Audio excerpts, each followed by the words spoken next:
Je vais commencer par réaliser ma génoise. Donc, je sépare mes blancs des jaunes. On peut réaliser ainsi la génoise. Je l'ai fait 12 fois. Ensuite, j'ajoute mon sucre. Alors, pour ma part, je ne mets pas 350 g de sucre, je réduis. J'ajoute du sucre vanillé. Je fouette le mélange jusqu'à ce que le mélange triple de volume. Et ensuite, j'y ajoute mes jaunes.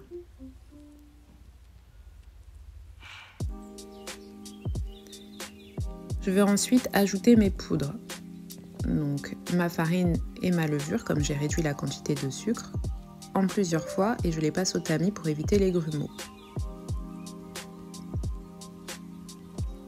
On va remuer délicatement pour ne pas faire retomber le mélange.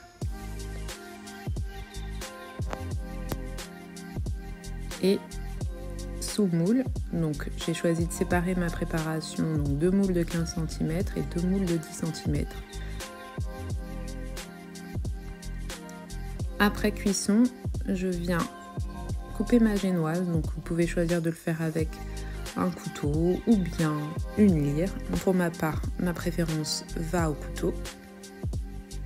Donc là, je vous montre comment j'enlève le chapeau. Alors, il est préférable de le faire sur votre plateau tournant. Là, je l'ai fait directement après la sortie du four. Laissez refroidir vos génoises, ça évitera de vous brûler les doigts. Vous verrez, à un moment donné, on voit que c'est chaud et que ça me brûle les doigts. C'est mieux d'attendre que ça refroidisse également pour que vos génoises soient plus fermes et qu'elles ne se brisent pas lorsque vous les découpez.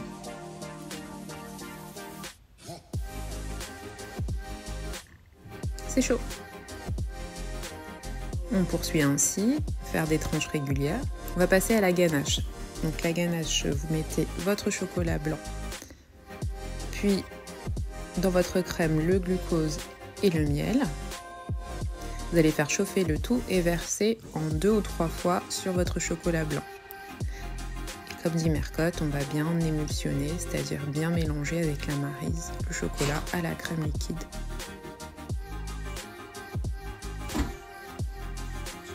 Ensuite, on va venir foisonner notre ganache montée après un passage au frais d'une nuit ou de 4 heures.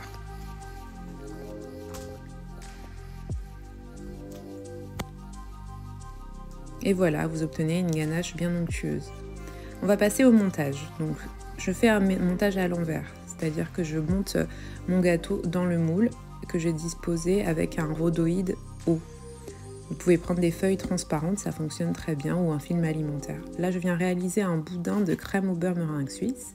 La recette de la crème au beurre meringue suisse se trouve dans une précédente vidéo. On va réaliser ce boudin, bien entendu, pour que la ganache montée ne sorte pas du gâteau. C'est une sécurité.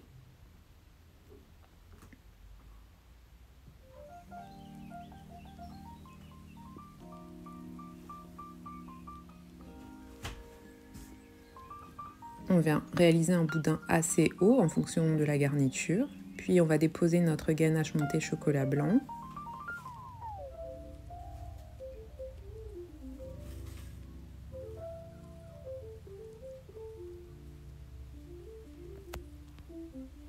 Et j'ajoute donc mes croustillants, mes framboises. Donc le croustillant, c'est simplement des crêpes dentelles mélangées à du chocolat blanc. Mon coulis de framboise. Dans de prochaines vidéos, je vous mettrai plus en détail cette recette.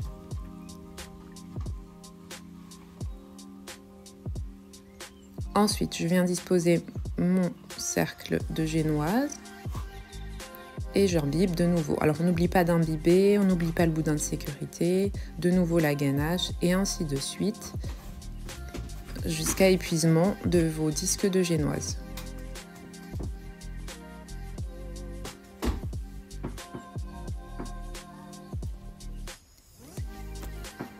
On fait la même chose pour le gâteau de 10 cm de haut. C'est beaucoup plus délicat en effet, puisqu'il y a peu de place pour ce gâteau, pour le montage à l'envers. Alors si vous êtes plus à l'aise, vous pouvez le faire sans l'aide de votre moule.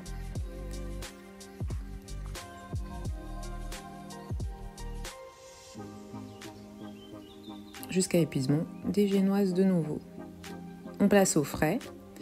Une fois sorti du frais, on va prendre notre disque et on va y placer le gâteau. Réaliser des boudins de crème au beurre meringue suisse, donc pas de ganache mais bien de crème au beurre meringue suisse, tout autour du gâteau.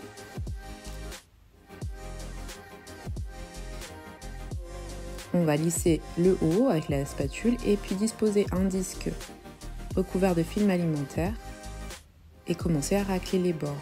Alors vous avez une vidéo de lissage sur ma chaîne également, n'hésitez pas à la regarder, ça vous aidera pour avoir plus de détails sur cette méthode.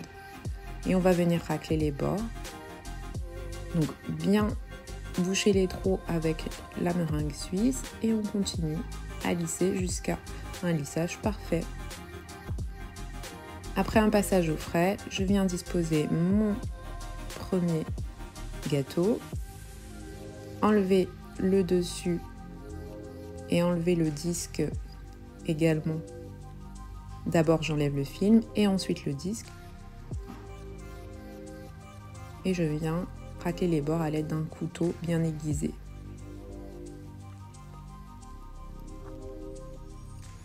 Et on peut s'aider aussi du lisseur. On va procéder ainsi pour le deuxième gâteau et le disposer sur la pièce montée. Et voilà, vous obtenez une jolie pièce montée.